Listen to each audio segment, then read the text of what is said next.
రేయ్ నువ్వు కాదు, ఆగు.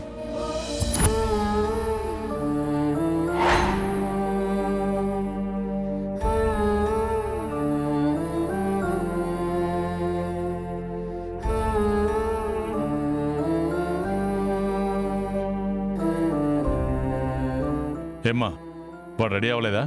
వచ్చేస్తున్నారు మావయ్య. ఓ, మీ పెద్దబ్బాయి కోసం చూస్తున్నారా? అంటే ఇతను చిన్నబ్బాయి కదా? ఎప్పుడు తాగి తిరుగుతుంటాడని, గొడవలు పడుతుంటాడని, ఈ మధ్య జైలుకు కూడా వెళ్ళొచ్చాడని కొంతమంది చెప్పారు. అతను ఇతనేనా?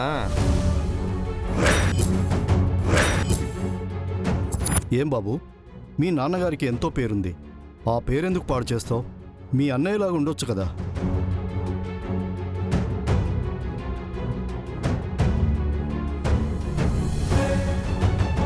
ఎవడు వాడి గురించి చెప్పినది? వాడేమో 24 గంటలు తాగుతున్న మాదిరి.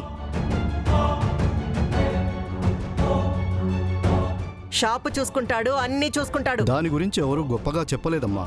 అతని అలవాట్ల గురించి, అతను చేసే పనుల గురించి చెప్పారు. పైగా జైలుకు కూడా వెళ్ళొచ్చాడంటే ఊరికనే వెళ్ళాడు కదా.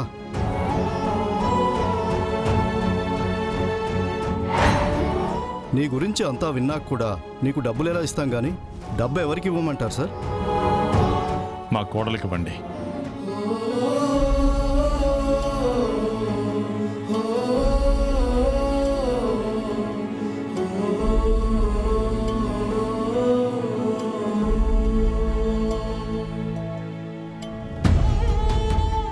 ఈ అమ్మాయి ఎవరు?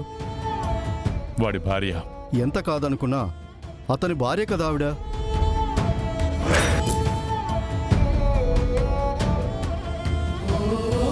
ఆవిడకి ఇవ్వడం కూడా సేఫ్ కాదని మా ఉద్దేశం. మీ పెద్దబ్బాయి వైఫ్ని పిలవండి సార్.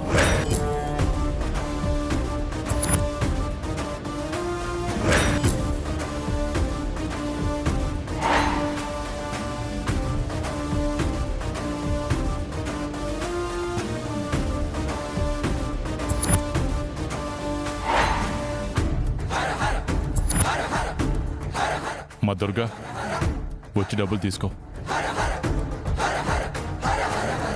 తీసుకోండి. ఏంద్ర వాగుతా అంటారు? రేయ్, ఏం చేస్తున్నావు? నీకేమన్నా పిచ్చి పట్టిందా? ఒరే చిరు, ఆగరా. అయ్యో, మీ ఇష్టం వచ్చినట్టు మాట్లాడితే ఊరుకుంటారా అనుకుంటారా? రేయ్, చిరు వద్దురా. పండే. చిరు, చిరు ఆగరా. రేయ్ చిరు.